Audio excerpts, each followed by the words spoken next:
બહારથી જુઓ તો એક સામાન્ય જીમખાના ક્લબ, પણ અંદર પગ મૂકો એટલે સીધો ગોવાના કોઈ હાઈટેક કસિનો જેવો માહોલ.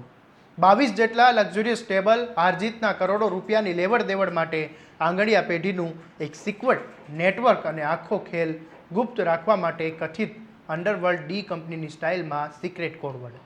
અમદાવાદના ભરચક વિસ્તારમાં આટલું મોટું જુગારધામ ખુલ્લેઆમ ધમધમતી રહ્યું હતું અને સ્થાનિક પોલીસને જાણે કશી જ ખબર નહોતી.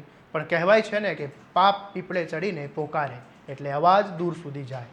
સ્ટેટ મોનિટરિંગ સેલ એટલે કે એસએમસીની ટીમે સ્થાનિક પોલીસને જાણ કર્યા વિના એવી ગુપ્ત સર્જિકલ સ્ટ્રાઇક કરી કે 187 જેટલા હાઈ પ્રોફાઇલ જુગારીઓ ઝડપાઈ ગયા. અને હવે આ કેસમાં રાજ્યના પોલીસ વડા ડીજીપીએ કાયદાનો એવો હથોડો ચલાવ્યો કે દરિયાપુર પોલીસ સ્ટેશનના પીઆઈ સહિત ત્રણ અધિકારીઓને એક જ ઝાટકે સસ્પેન્ડ કરી દીધા છે.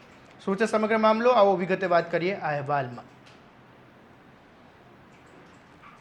નમસ્કાર, હું છું આસિફ કાદરી અને સ્વવાન સાથે તમારું સ્વાગત છે. અમદાવાદના દરિયાપુર મનપસંદ જીમખાનામાં સ્ટેટ મોનિટરિંગ સેલના દરોડા બાદ પોલીસ વિભાગમાં ભારે ખળભળાટ મચી ગયો છે.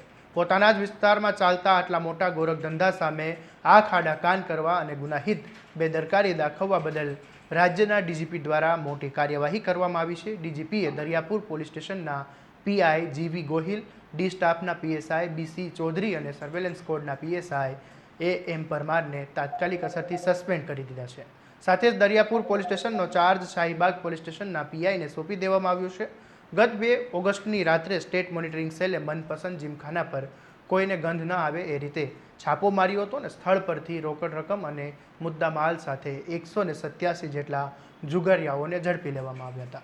4 ઓગસ્ટે આરોપીઓને કોર્ટમાં લઈ જવામાં આવ્યા હતા. પોલીસની 4 ગાડીઓ, એએમટીએસની એક આખી બસ રોકવી પડી હતી. મેટ્રો કોર્ટમાં સરકારી વકીલની ધારદાર દલીલો બાદ મુખ્ય 9 આરોપીઓના 4 દિવસના રિમાન્ડ મંજૂર કરાયા હતા અને બાકીના 187 આરોપીઓને જામીન મળ્યા હતા. તપાસમાં જે ચોંકાવનારી બાબતો સામે આવી તેનાથી સૌ કોઈ દંગ છે.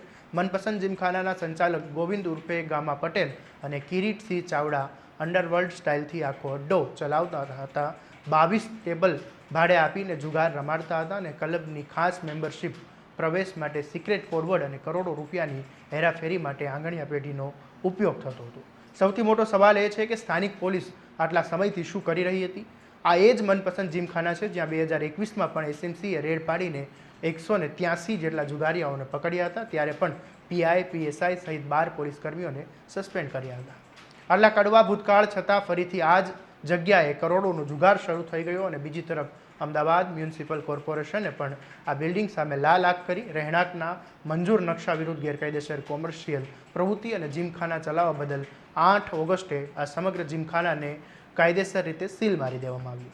ડીજીપીની આ આકરી કાર્યવાહીથી ભ્રષ્ટ અને બેદરકાર અધિકારીઓમાં ફફડાટ વ્યાપી ગયો છે. પરંતુ હવે સવાલ એ છે કે શું માત્ર 3 અધિકારીઓના સસ્પેન્શનથી આ કાળો કારોબાર કાયમ માટે બંધ થઈ જશે કે પછી આ જુગારધામના અસલી સૂત્રધારો, પડદા પાછળ બેઠેલા સફેદ પોશ માથાઓ સુધી પણ પોલીસનો સંકંજો પહોંચશે?